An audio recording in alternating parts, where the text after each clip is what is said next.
Continuamos las entrevistas con Martín Del Viso. Así es. Y estás presentado en dos concursos, 42 y 43. Así es. Para ser o fiscal o defensor. Exactamente. Bien.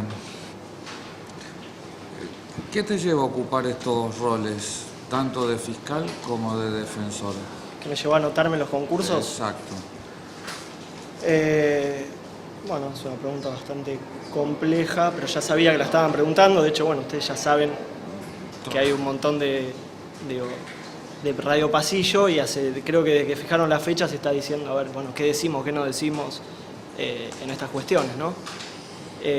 O sobre esta cuestión. Lo más importante, después de escuchar todo eso y tranquilizarme, ¿no? Lo más importante que yo quiero decir es que para mí es importante estar acá, participar de este proceso. Yo tengo una íntima vocación judicial. Yo arranqué yo trabajo en un juzgado, bueno, eso ya lo deben saber. Arranqué y pasé por todos los cargos. No trabajé nunca en fiscalía y defensoría, salvo en otros fueros. Pero creo que el Poder Judicial es uno solo, y la respuesta que le podemos dar a la gente la podemos dar desde distintos roles, ya sea de fiscal o defensor. Al contrario de lo que muchos piensan, creo yo, no hay tantas diferencias entre esos roles. Creo que los dos son garantes de la legalidad, y sacando el palabrerío, hoy, por mi actualidad profesional, yo creo que puedo dar un mayor aporte desde el Ministerio Público Fiscal. Obviamente sin perjuicio de lo que es de lo honorable que es ser defensor oficial, ¿no? ¿Y por qué esto? Cuando obviamente cuando me pregunté, bueno, ¿qué voy a decir yo en la entrevista? Dije, bueno, lo primero que me surgió, lo más primitivo fue, bueno, ¿qué es ser fiscal para mí? O en todo caso antes lo pensé que era ser defensor, pero ¿qué es ser fiscal? ¿Por qué quiero ser fiscal y para qué quiero ser fiscal? Bueno, la primera, ¿qué es ser fiscal? La verdad que yo no quiero el sello.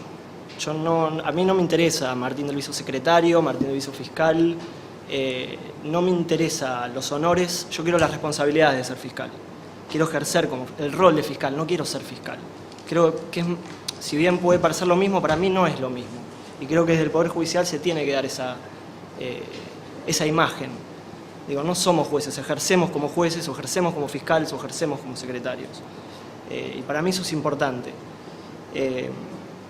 Obviamente acá en una entrevista no voy a bajar discursos sobre violencia penal, estigmatización, criminalización primaria, criminalización secundaria, zafarón, etc. Pero bajo esos lineamientos como fiscal, yo creo que mi preocupación es brindarle a los ciudadanos de la ciudad una respuesta pacificadora que al menos garantice que garantice una respuesta pacificadora para neutralizar o solucionar los conflictos. Es difícil, pero se puede hacer.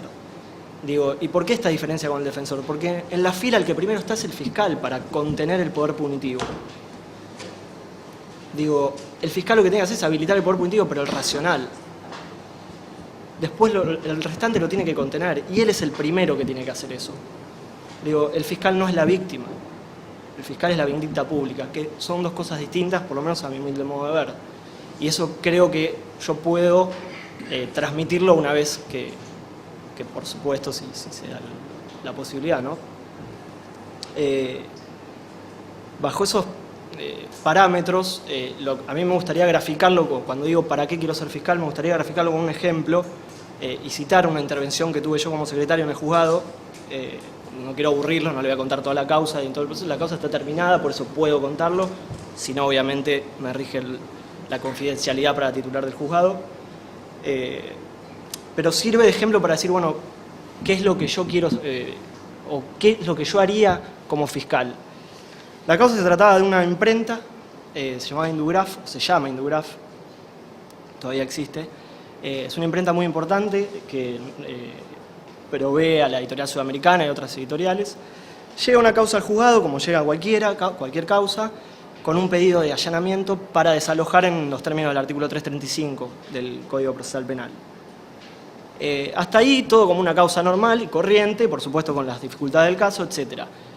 El punto es que, haciendo averiguaciones, certificando causas, todo obviamente por orden de la titular, pero bueno, yo suscribía todo eso y suscribo de hecho todo lo que hizo y acompaño esa opinión. empezamos a averiguar y la cuestión no era tan sencilla, digo. No había una... a ver, lo que quiero decir es que había dos formas de ver las cosas. Había o una fábrica tomada o una fábrica en vías de recuperación. Y lo que sí se hizo fue directamente pedir el allanamiento para desalojar. ¿Qué iban a desalojar? Trabajadores que tenían más de... el que menos tenía era 8 años de antigüedad. Los restantes tenían 16, 17, 18 años de antigüedad en la empresa. Lo que habían hecho es simplemente ejercer su derecho de huelga. Entonces ahí había un conflicto social para entender. Creo que, por supuesto, el código nos brinda las herramientas, como el artículo 335, para actuar, ¿no?, como fiscales. Pero, no sé, como un profesor me enseñó una vez, las cosas se miran desde acá y de muchos lados. Esa causa había que mirarla con otra visión. Y ahí, si bien le dije que no voy a bajar discursos así, creo que había que remitirse a la última ratio del derecho penal, la mínima intervención, certificando, volviendo al caso concreto, certificando, llegamos a la conclusión que había una quiebra fraudulenta en proceso por la patronal, que había un proceso preventivo de crisis en el Ministerio de Trabajo, que había una denuncia en penal económico por malversación de fondos, bueno, un montón de cuestiones. Terminamos reuniéndonos con la jueza y con el subsecretario del Ministerio de Trabajo, y efectivamente nos certificó que estaban en un proceso de conciliación obligatoria. Digo, había todo un conflicto que escapaba al tema de una simple usurpación y a un desalojo compulsivo, por supuesto. Y ahí entró a jugar, bueno, este tema del instituto que creo yo que es lo más moderno que tenemos y lo más importante, la mediación. El código nos brinda ese instituto que si nos regimos por interpretaciones, humildemente lo digo, arcaicas, como yo creo que lo interpretó la Cámara, las 3 salas, una interpretación vieja del derecho, que se preocuparon únicamente por definir la naturaleza jurídica de la acción, digo, si es procesal, si es de fondo. Se olvidaron que había 2 personas, en los distintos fallos, porque en todos declararon la inconstitucionalidad, había 2 personas que querían resolver el conflicto y estaban amparados por el fiscal y por la defensa. Y esto finalmente en Duraz, volviendo al caso en concreto, se propició la mediación desde el juzgado, no tuvo suerte, pero la Cámara acompañó a la jueza en el sentido de que el caso era tan complicado, tan complejo, la verosimilitud en el derecho para cualquier medida cautelar no era tan evidente que debía resolverse en juicio. Ese caso es muy importante. Digo, limitó la aplicación del artículo 335 a resolver una medida precautoria a resolver el juicio.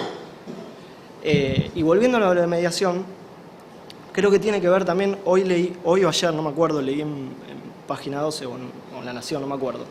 En el discurso de la presidenta en el Congreso, el presidente de la Corte, Lorenzetti, dijo, en verdad le preguntaron por los cambios que él había hecho cuando estuvo en casación y el acelerar los juicios de lesa humanidad, etc., dijo que el derecho debía mirarse con una visión más moderna, que había que interpretar los códigos de una manera, no me acuerdo las palabras exactas, pero dijo moderna y con una visión creativa. Bueno, eso es exactamente lo contrario que hizo la Cámara. Y justamente, afortunadamente el Tribunal Superior de Justicia, ya todos conocemos el fallo del tronco, pero lo dio vuelta. Y esto de la modernización y del cambio de paradigma, en verdad, yo también ¿cómo lo puedo decir? Lo relaciono con esto de para qué quiero ser fiscal, no solo para eso, sino, digo, para administrar de un modo mejor el poder punitivo, sino también para entrar en la cuestión organizacional del Ministerio Público, que hay que reconocerlo. Yo trabajo en un juzgado, tengo muchas críticas, por supuesto, pero hay que reconocerlo que hay un cambio de paradigma en el modelo organizacional que se está haciendo en la Fiscalía de la ciudad.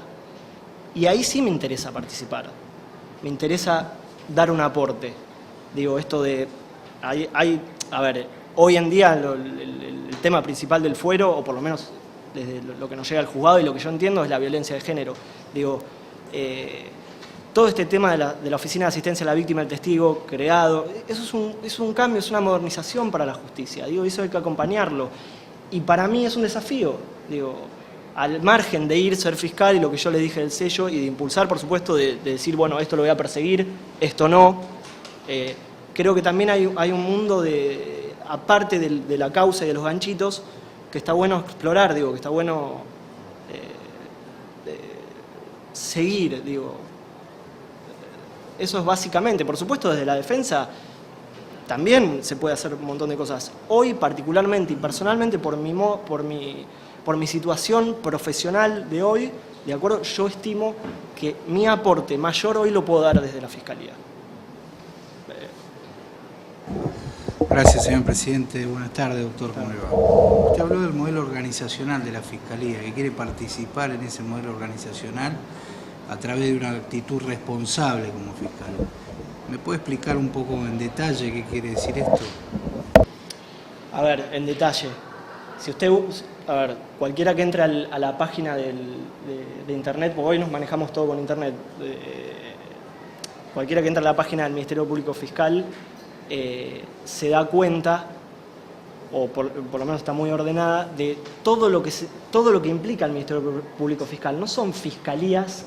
A ver, lo voy a comparar porque quiero hacer bien la diferencia. Lo voy a comparar con el sistema de nación, que es viejo. Digo, estructuras de no sé, 40 metros cuadrados, ¿dónde está el fiscal, el secretario, el prosecretario? Bueno, acá si usted revisa y repasa el modelo organizacional, es absolutamente novedoso. Digo, equipos fiscales, unidad de intervención temprana, unidad de intervención mediana, creo que se llama, tiene un sinfín de cosas para probar, para cambiar, que pueden agilizar los procesos, que pueden definir hasta ciertos casos. La unidad de intervención temprana no es recibir el caso, sello y pasarlo, por lo que yo leí, ¿no? Y por lo que en el fuero se comenta y por lo que nos cuentan los fiscales y por lo que recibo como secretario del juzgado. Es otra cosa. Es ver justamente lo que yo estaba hablando. ¿Qué se habilita? ¿Qué no se habilita? ¿Qué archivamos? ¿Qué no archivamos? ¿Qué mediamos? ¿Dónde proponemos una probation? Eso para mí es importantísimo.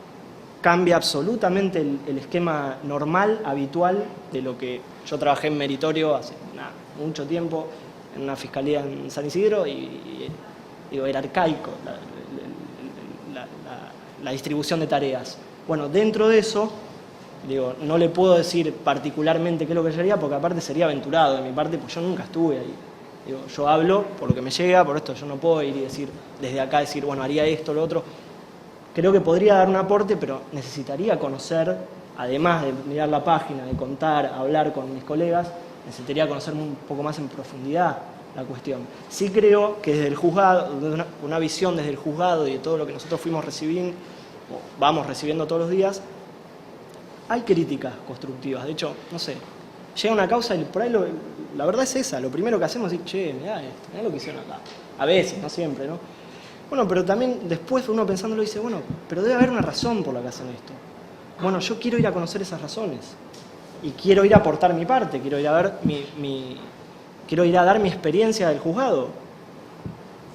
Todo sirve, todo suma. No quiero ir a destruir estructuras, quiero ir a sumar. Concretamente es eso lo que yo quiero hacer. Después ver si la unidad de intervención temprana funciona o no funciona es otra cosa. La realidad es que el cambio está, que la intención está, que se está tratando de modernizar la cuestión, que el fiscal no es solo perseguir delitos, perseguir contravenciones o intervenir en faltas. El Ministerio Público Fiscal es otra cosa y se manifiesta en esto, en estas oficinas descentralizadas, en la UFABIT y en las distintas... ¿cómo se llama? En las distintas oficinas que ha creado la Fiscalía General. No sé si eso responde a su pregunta. ¿En su trayectoria tuvo alguna intervención? ¿En su trayectoria tuvo alguna actividad relacionada con la defensa pública? Con la defensa pública, no, de haber trabajado dentro del Ministerio Público de la Defensa, no. Yo sí, por un muy breve tiempo, ejercí la profesión. Yo me recibí en el año 2004, trabajaba en una fiscalía en San Isidro, por motivos personales y económicos. Cuando me recibí, trabajé en la profesión durante más o menos 6, 7, casi un año. No es lo mismo, creo que no es lo mismo ejercer la profesión que ser defensor público, claramente, pero es lo que más se le acercó y lo que más se acercó. Sí, así como describió los cambios que pudo verificar el Ministerio Público Fiscal de la Ciudad de Buenos Aires, ¿qué sabe respecto a las modificaciones o los cambios que ha introducido la defensa pública en la ciudad? Bueno, la defensa pública también, a ver, yo guié o más o menos hablé por esto de que yo dije, bueno, el mayor aporte, pero la defensa pública también tiene sus cuestiones y tiene sus variadas cosas para destacar, digo. Por ahí el ámbito del defensor es más limitado que el del fiscal en ese sentido. ¿Por qué? Porque el defensor está atado a los intereses de su defendido. Y es verdad que puede crear oficinas, de hecho las ha hecho, de asistencia a los imputados, descentralizando, etc. Pero creo que el Ministerio Público Fiscal tiene un más amplio espectro para desarrollar eso. Eso sin desmerecer el trabajo, por supuesto, de la Defensoría. Suficiente. Bueno, muchísimas gracias. Bueno, gracias a ustedes.